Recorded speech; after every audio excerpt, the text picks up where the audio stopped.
Welcome, everybody. We are thrilled to have Chris Guillebeau here with us today, the author of The $100 Startup. Might be backwards there. That's perfect. But congratulations, Chris, debuting tomorrow, which will be today by the time people hear this. So how are you feeling?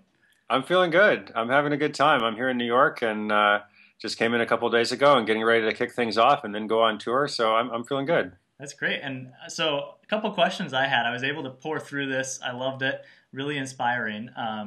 And we were honored to be in the book. So thanks for including us as well. Of course. Chapter 9. So That's right. Yeah. 9 clouds. I don't know if that was on purpose or not. It's probably highlighted in my copy over there. It's probably like the most read phrase. Go on. That's right. Well, one thing that stuck out to me was you said, before you can start a book or any project, you need to have something to say. And you talked about the story of, someone saying 5 things to do to launch a book, and the 5th one was have something to say. So you said that's not the way to go. So I'm curious, what did you have to say that made you want to write this book? Right. Yeah, I think the idea is that should be number one. Step number one is figure out what you want to say and to whom you're saying it. Yeah, it's interesting. I guess, this book came about in large part because of the last book tour I did. I went all across America and Canada, and I kept hearing a lot of fun stories. I heard stories of unconventional entrepreneurs like what you guys are doing, unexpected entrepreneurs, a number of people who had been laid off or fired or otherwise went through some kind of transition. A lot of people who started businesses without a lot of business background, without going into debt, just by using the skills they had. And so I thought that was really interesting. And so I guess what I wanted to do first was to share those stories because I found them very inspiring myself. And then I also wanted to provide like a blueprint for readers who wanted to do it themselves, who wanted to kind of create their own freedom. There's a lot of resources that are kind of like inspirational, and they're kind of like, go for it. But then, like, if you're ready to go for it, where do you go? Like, the next step. And so I wanted to like really provide like a whole lot of next steps and data-driven stuff and checklists, and wanted to get very specific. So that's what I hope to do with it. And I thought you did a great job. I love the checklist at the end. You really could flip ahead to each chapter and bookmark the end pages, and I thought that was great. So the one of the checklists that I thought was so interesting was deciding what project to go after next, and you kind of had a point system.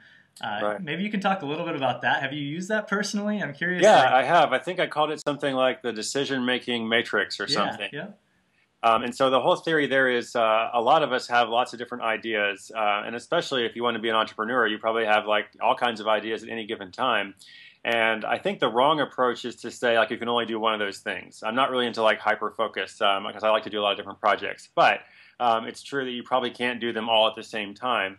And so this decision-making matrix is simply a way to kind of, it's like a subjective analysis of saying like, okay, here's all these project possibilities, and then how do I rank them, according to various fields. So I think the fields are things like, ease or relative ease or difficulty, profitability, expected profitability, what are some of the other fields? I'm forgetting now, but basically I have all these different categories, and you just kind of fill this out, and that kind of shows you what to do next, basically. It doesn't mean you should take anything off the list completely, but it just kind of shows you what to do next. So I do that myself, when evaluating different stuff. Like, I always have lots of different possibilities, but can't do it all at once, so what should I do next week or next month or next year or whatever? Yeah, no, that's great. And I think the thing, in terms of the subheading here, as I hold the book up, the last one says create a new future. And I thought it was interesting because I don't think you were just talking about a new future for the business owner, right? But in terms of the world, the United States, the community. Can you maybe explain what is the new future? Who's it for? What is the new future? Well, I should first say that subtitles in books are always a complicated thing.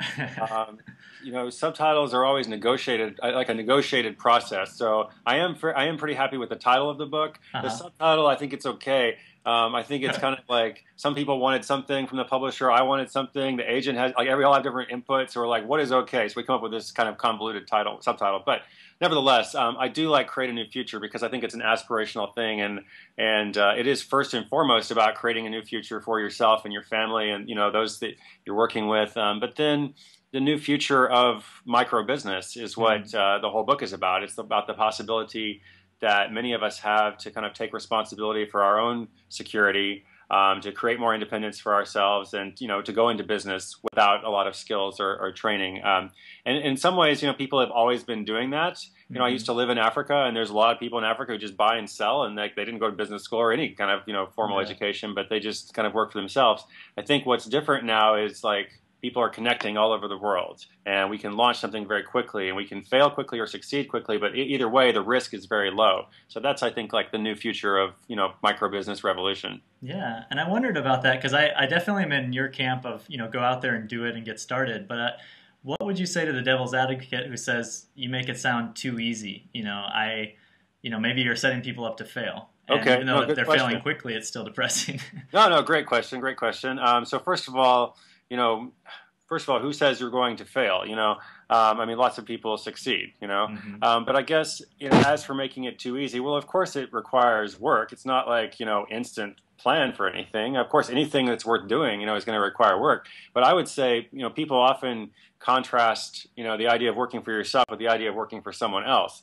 And I would say, certainly in this economy, but really any time, like why do we think there's much more security, why is there much more safety in working for someone else? I think there's actually more security in taking responsibility, for your own future. And so it's not a question of ease or difficulty. It's a question of what do you hope to do and what do you hope to create? And wouldn't you rather be, the guardian of your own new future or even your present, as opposed to entrusting that to someone else?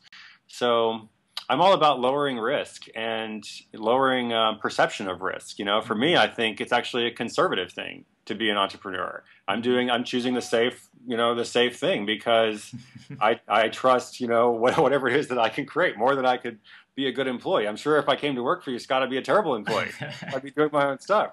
So it's much better for me and for a lot of people, I think, to go it alone. Yeah. Well, that's great. Well, last question then. We know you're busy, so tell us a little bit. Obviously, an entrepreneur doesn't stop. You mentioned in the book, after you launch something, it spawns the next thing. So what can we expect next? I know you have a book tour. Yeah. What else is coming out, and maybe where can people find out more about you?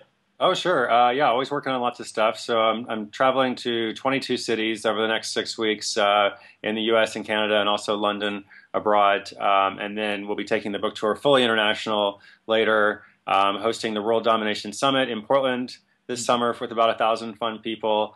Then I hope to write another book, hope to start some more business stuff. I'm just always doing fun stuff. So my main website is chrisguillebeau.com, which no one can ever spell, but they can also go to 100startup.com and they can hear more about the book. Yep, so it's 100startups, right? .com. And I recommend everybody getting it. It was really inspiring, and even though I already am an entrepreneur and love the ideas, it made me want to start another business. So my brother might be angry at you, Chris. Oh, okay. Well, don't quit your day job yet. Yeah, that's right. I got to have a little day job working for yourself and your brother. Yeah, that's right. Well, we look forward to hearing you all over the airwaves starting tomorrow. Good luck with launch, and thanks for spending some time here with Nine Clouds. Okay. Thanks, dude. Take care, man. Yeah, thanks, Chris. All right. Bye-bye. Bye.